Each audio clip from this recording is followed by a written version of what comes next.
In today's video, I'm going to be talking about an incident that happened here in Australia called the Lindt Cafe Siege. Now before I get into the video, hello and welcome back or welcome to my channel. To the people viewing my content for the first time, if you are unsure about what is going on, I am a horror artist that draws something that represents the story I am talking about in my video, and hopefully bringing you a unique experience and draw attention, no pun intended, to some of the crazy shit that happens in the world. And I love true crime, creepy and scary facts and conspiracies. And I just combine the two together and it makes me very happy. Now all of the facts in this video is what I have found on the case. They are not my made up opinions, so don't shoot the messenger as some people like to do on previous videos. I'm just bringing you information on cases and facts for the people who like this kind of stuff. Now nothing in this video is intended to be insensitive to the victims or the victims' families involved, just so you know. I will be accountable for the art, however, but there is warnings on the front of this video, and if you are a sensitive person, I recommend not watching any of my content, and you have been warned. Also, the illustration goes through a massive ugly stage because I use really cheap shit pastime watercolor paper, so bear with me. It does, I promise, it does get better. Now with that being said, let's get on with the video. The Lindt Cafe Siege. On the 15th and 16th of December 2014, in the APA building in Martin Place, Sydney, Australia, a terrorist attack happened in the Lindt Cafe by terrorist man Harron Monis. Monis entered the cafe on the 15th of December around 8:30 am. By 9:45, after he had eaten breakfast at the cafe, Monis had begun his terrorist attack, forcing then manager Tory Johnson to call 000.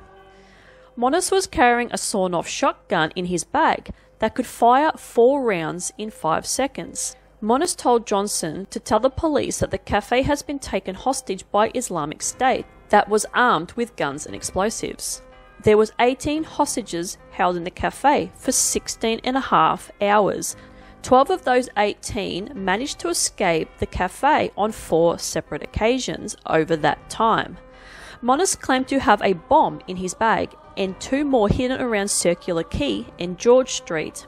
Throughout the siege, hostages were forced to hold up the Islamic flag, and others just stood there in front of the windows with their hands up to possibly shield Monis inside. Johnson relayed Monis's demands to the police back and forth for hours.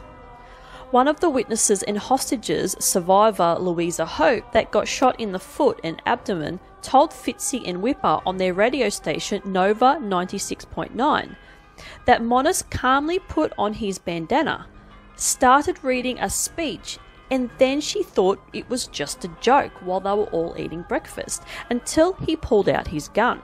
She even said that he was calm and friendly, but at times did yell and get heated, but he wasn't erratic.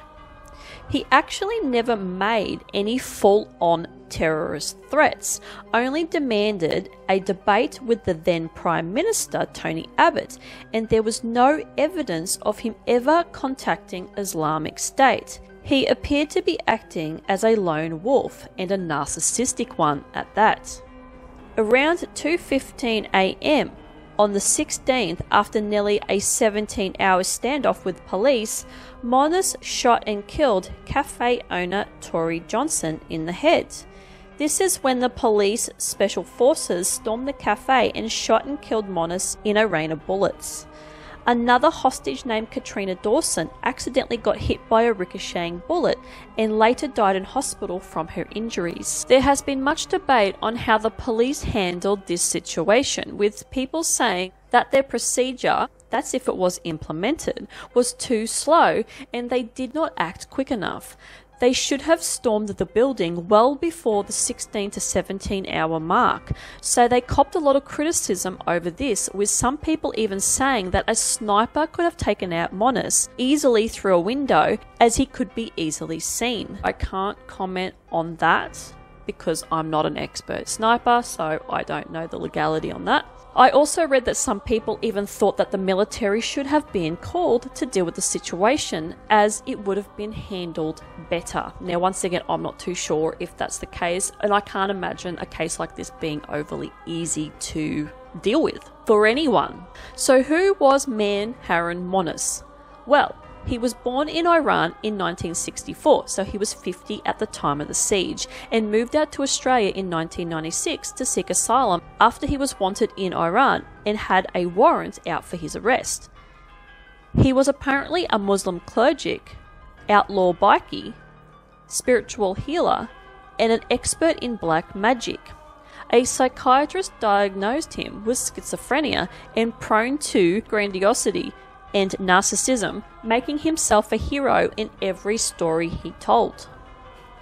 He apparently had a spiritual healing business here in Australia, where he sexually assaulted women, telling them it had to happen to be healed, and faced 40 charges of sexual assault for this.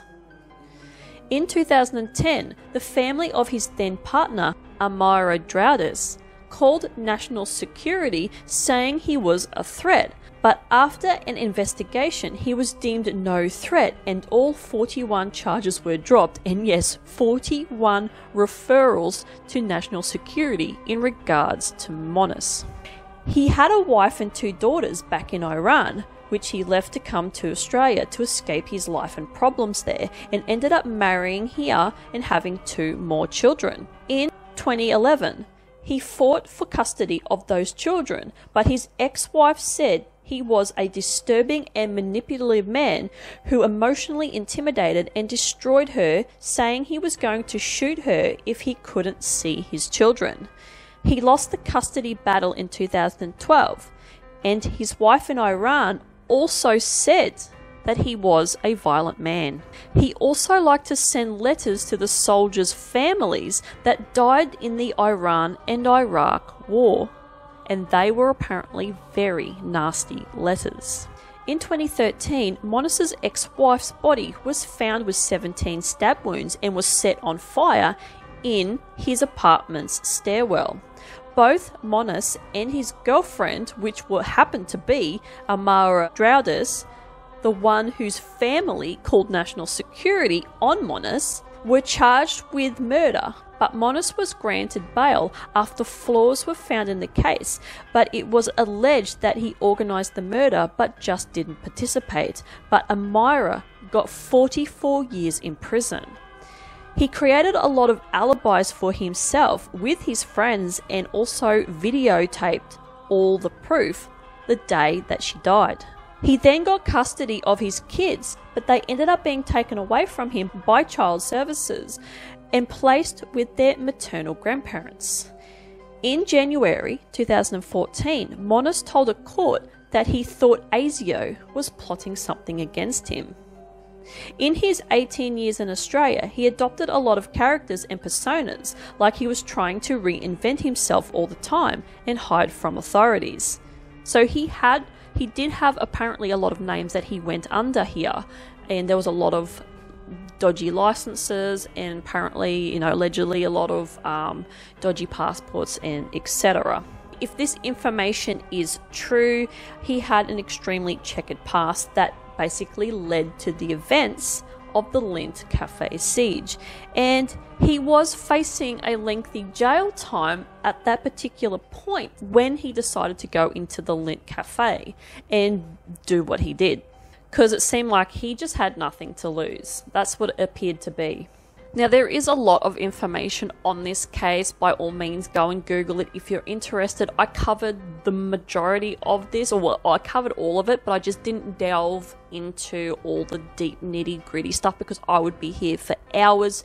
There is so much reading on what he did. He did a lot of protests and all that here, and especially at Parliament, and he was just involved in so much, just so much protesting. But there is so much to Monis's life that I could spend like a good couple of hour video on, and he was just such a radicalized man. Now, I did hear one conspiracy about Monis. Apparently he didn't shoot Tory Johnson because he had so many ample, opportunities to kill people in there. They reckon that the police ended up shooting Tory instead, which is kind of like a sacrifice, so they could then storm the building. This could be plausible after things that I have learned in the last 3 years on this planet, but let's not go there, shall we? So the illustration that I decided to do for this story today is something that sort of came to mind when I thought of Monos and how much of a heinous human being that he was. So I came up with this kind of like monster that is crossing his arms with the stigmata through his hands, and this horrible sort of octopus type tentacles coming out, like these worm tentacles, and this thing is just hideous and horrendous. And he's also carved into himself to sort of give that impression that Monos had, with that sort of like god complex, that he thought he was a hero in every story that he told, that he just carved into his chest, I am God, or into his stomach and his chest as well.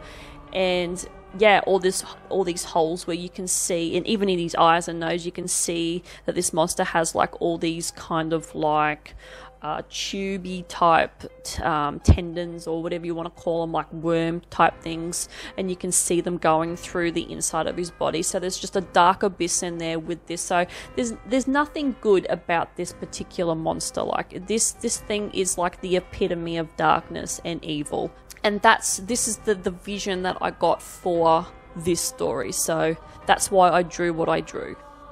But yeah, reiterating on what I said at the beginning of this video with the shit paper, I have drawn on this paper many times, and I know it's shit. It's the cheapest shit. It's like the second cheapest shit. Like, I've got other paper in there that's even shittier, believe it or not, that does worse things when watercolor goes on it. So that's why at the beginning it looked absolutely atrocious, and I know right from the beginning this illustration looked horrible without as soon as the liner came on. Without the liner, it was just shit. But then as soon as I would put all the details in and everything, I think it came together. So yeah, I was pretty happy. But even I sort of had a bit of a panic moment at the beginning, thinking that this illustration was going to be absolutely shithouse on this paper, and this paper was not going to do it justice. So, but yeah, I think it worked out in the end.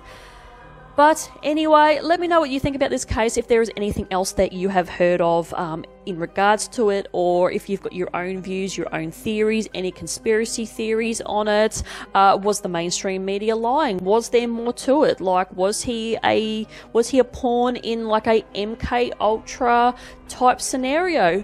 Who knows? Let me know your thoughts in the comments below, because I love hearing your thoughts on this sort of stuff, because sometimes there is more than what meets the eye, and the information that I can only go off of is what I can see on the internet. So anyway, I am out of here, and I will see you guys in the next one.